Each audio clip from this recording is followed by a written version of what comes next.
Okay, so this is April 13th, and it is beginning art, doing a recording for you guys that aren't here. And I just wanted to go over a little bit of last week's project. If you haven't turned it in yet, y'all, I really am giving grace. Like, I know I'm the art teacher, I get it. You have a million other things going on, but for the most part, every single assignment, well, actually, period, every assignment I give you will take you 20 minutes. And so if you notice that you have a really bad grade in my class, reach out to me, like, we'll fix it.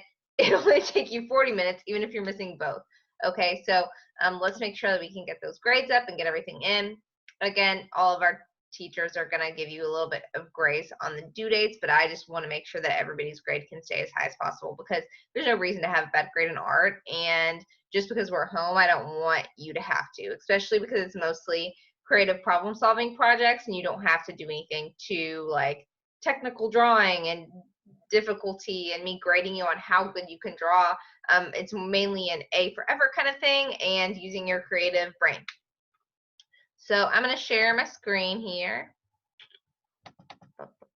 I wanted to show y'all some of the 9th grade ones that I got from last week. So if you haven't done it yet, the assignment is to recreate a famous work of art. It was a challenge by the J. Jetty Paul Museum. Some people actually took the artwork and redrew it. It wasn't the assignment. That was a little extra. That's totally okay if that's what you did.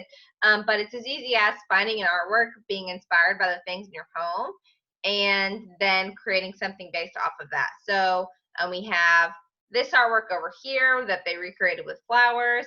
I really like this one that Eli did because he really like got down to the detail of the person in this picture, which is kind of the point, right? You want to get as much detail of the original image as possible. This one is an abstract painting that they just redid with toilet paper, which is funny. And then we have Bryce, who instead of the girl with the pearl earring, it's Bryce with an it's Bryce with an AirPod in. And I think that's really funny because it's like stuff from our modern day. We have Allison with her Lysol can and her robe. And that's kind of why I wanted you guys to do these recreations of our history pieces, because it's telling things about current day. We even have some still life recreations. Got your guitar. And you got Sarah with her dog instead of the chick with the lamb, and she even put the thing around her head. So they're really creative and funny. They made me smile, and I hope that if you did it, like, you either had fun doing it or you can in the future. So that was last week's. And then what we're doing next week. So I'm going to try to keep everything very relevant to the world right now or to your life, instead of like, hey, draw an apple. Like, it's just kind of like, why? I'm really trying to keep it relevant to the things that are going on in the world. And so this week's project is called #Corona Mason, and I'll explain it a little bit. But it's inspired by an artist named Penelope Bagiu. She's an illustrator, that's her in the right, based in Paris during this whole coronavirus time. And here are some examples of some of her artwork. She writes children's books and is an illustrator. And so I did want to show you her artwork because, by the way, in order to be successful in the art world, you don't have to be really, really good at like drawing as far as realism. So you can see that a lot of her figures and things are really simple. They just have a lot of detail and a lot of character. And I looked her up on Instagram. I think it's really cool that you can find artists on Instagram right now, but because you're seeing like them in quarantine, and you can do this with music artists too, or comedians, or anybody in the public eye.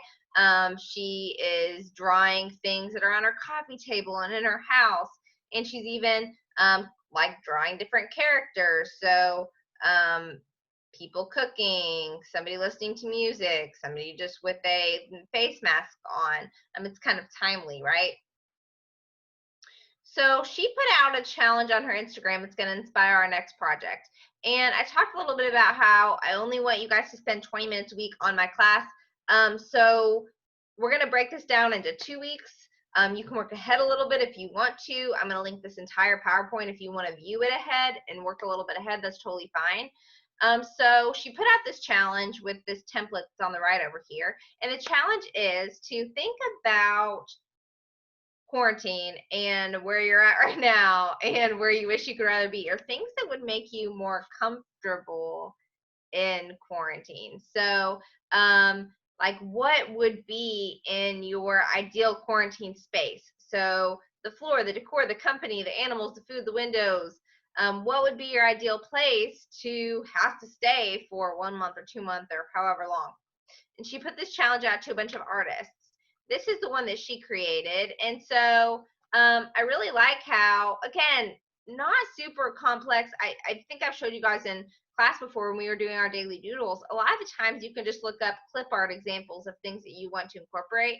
And again, this is not going to be for this week, it'll be for next week. But when you start drawing this, we are going to create a ideal space to be quarantined. And she calls it a Corona Mason, which is like it's like a kind of, sorry, I'm losing my words. It's a short phrase for like a mansion or a large space. But she did just these simple drawings of like cups, plants, hammock. But there's a lot of detail, and that's what makes it really interesting to look at. It's like one of those picture books where you find it. I don't know why I don't have vocabulary today, but it's like one of those picture books where you have to find the different things. And even over here, if you look at the template, it's super simple. It just has a staircase, but she has patterns on the staircase. She's added pictures on this wall. She added windows. I wouldn't want to be quarantined in a room without windows. She added plants and livelihood and a puzzle, and all of that detail, even though they're simple drawings, makes it a more interesting work of art to look at, in addition to the color. And so this is an example of a project that's called an exquisite corpse project. And there are a lot of different ways to do this, but the word or the phrase exquisite corpse comes from the phrase, French phrase, cadavre exquis. And that's when artists create works in a common theme, but with no information on what the others are doing. And so even though a bunch of different artists have that template, they don't know what other people are creating until they're already done creating. And so each person who creates a work in the exquisite corpse method of creating artwork adds to a final composition, so adds to a final piece. And so they're collaborating and making art separately, but also together. So different artists are going to create this ideal room, and what this woman does is she puts them all on a website, and at the end of the challenge, they're just added together to create this big collaboration of people in their ideal spaces. I want to show you a few examples of professional artists that did them. And some of them are silly, right? Like you wouldn't, like I'll show you a few more in a minute, but he does these crazy dreamlike spaces. This is some examples of his artwork on the right over here. And so you can see that he's kind of incorporated some of that style into his Corona Mason, or his Corona like place of living. I need to look up what Mason actually means. But he has a bunch of plants. He has this weird like creature thing and this weird figure. But again, lots of detail, but not a lot of complicated detail. He added brick to his walls. He added this extension. And as we go through with this, I'm going to show you guys how to make your room have more perspective if that's something that you want to do. This guy named Pablo drew his home studio. So if you have a studio apartment, then that's your living room, your office, your fridge, like all the things. And so he has his mini fridge over here, TV, workspace, yoga, place to draw, couch. So he's done it in pen and ink because he's an artist that uses pen and ink. And so a lot of different artists have kind of incorporated what their style is into what they've turned back in.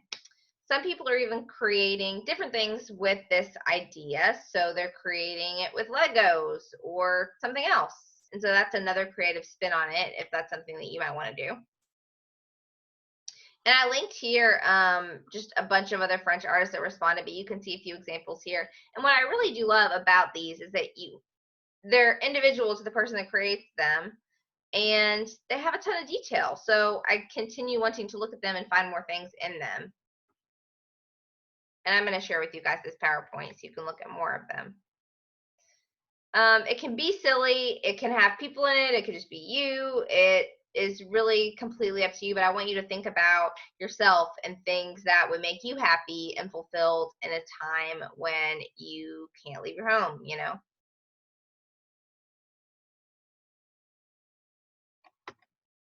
So the first AMI assignment, this is what you're going to do this week. So I want you to think about it. Create a list, and this is what you upload to Google Classroom, is you're going to create a list of 10 things that you would like to have with you in your ideal coronavirus quarantine room. And so, would you like a cat? Would you like your dog? Would you like tacos?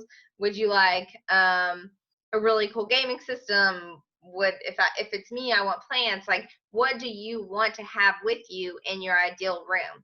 And this needs to be uploaded to Google Classroom.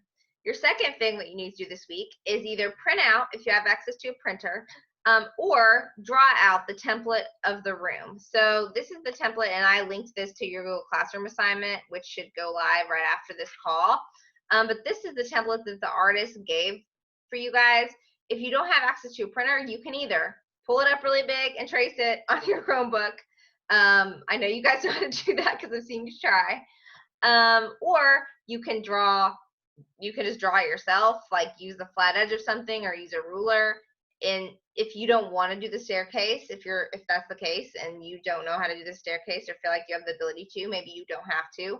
But I want you to go ahead and have some kind of room space to draw into, because that's what we're going to do next week, is start learning how to draw some of these things in there. So next week, what I'm going to do is teach you a little bit about how to create perspective in your room to make it look like it goes back in the distance.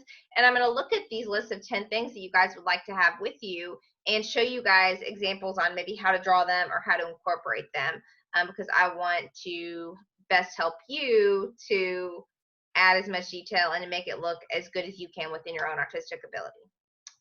So I'm going to go ahead and stop the recording. Does anybody have any questions? Stopping screen.